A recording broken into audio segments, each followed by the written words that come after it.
Salam, salam sejahtera bagi kita semua, bagi saudara-saudara, pemirsa yang menyaksikan pelajaran kita pada hari ini dan juga umat Tuhan Jemaat Kayu Putih.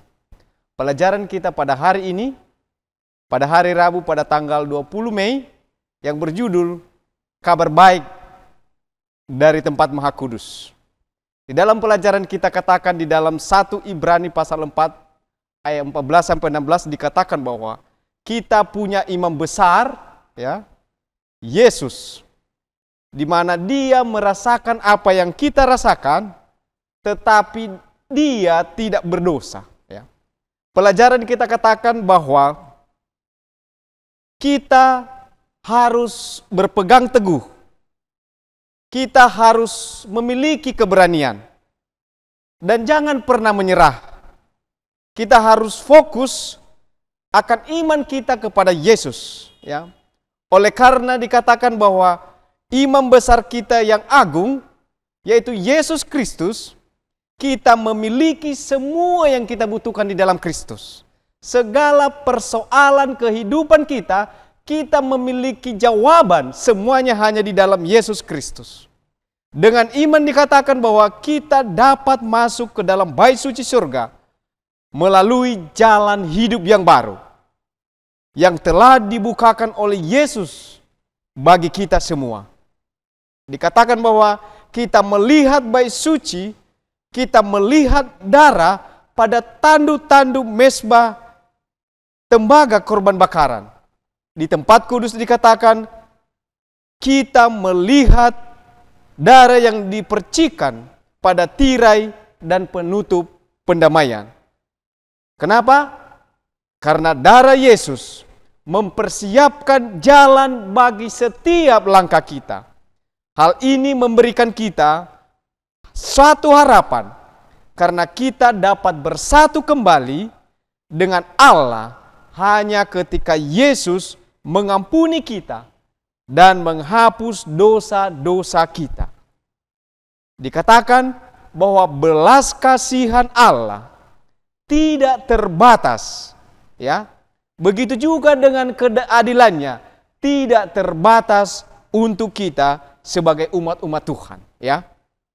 Lalu pelajaran kita katakan bahwa di hadirat Allah, di dalam ruang takhta alam semesta ini, di dasar takhta Allah, kita menemukan yang namanya hukum Allah di dalam tabut perjanjian, ya. Di sini, di tempat Maha Kudus, keadilan dan belas kasihan Allah dinyatakan, ya. Tidak ada kuasa duniawi yang dapat mengubah hukum Allah. Karena di antara alasan lainnya dikatakan bahwa hukum Allah diabadikan di dalam tabut perjanjian surgawi.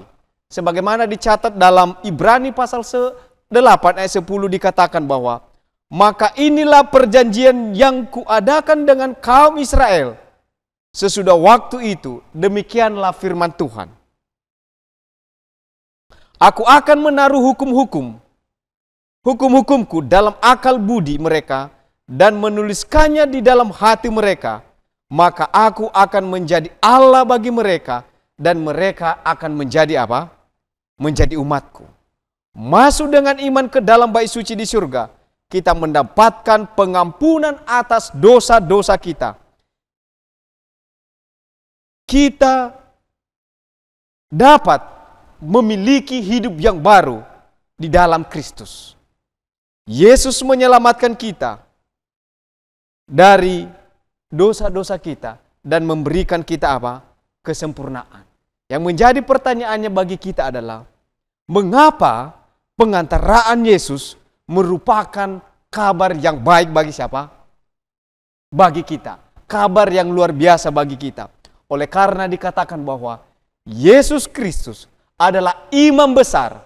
Di dalam Yesus Kristus kita menemukan jawaban-jawaban persoalan. Setiap persoalan kehidupan kita. Kita semuanya mendapatkan jawaban di dalam apa? Di dalam Kristus. Yesus Kristus dikatakan bahwa dia hidup bersama-sama dengan kita.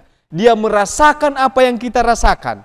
Tetapi dikatakan bahwa Dia adalah imam besar kita dan layak menjadi imam besar kita. Bukan hanya merasakan apa yang kita rasakan, bukan hanya memberikan jawaban persoalan kehidupan kita, tetapi yang paling utama adalah Dia adalah imam besar kita yang dapat menyelamatkan kita, karena Dia tidak pernah berdosa sama dengan apa? Seperti kita. Dia layak untuk menjadi imam besar kita dan layak menjadi penyelamat kita. Dan ini satu kabar besar bagi kita, kabar besar yang luar biasa bahwa Kristus adalah imam besar kita. Demikianlah firman Tuhan pada hari ini. Bila mana ada pertanyaan, saudara-saudara boleh dikirim di kolom komentar dan kami akan memberikan jawaban kepada saudara-saudara. Tuhan memberkati kita. Amin.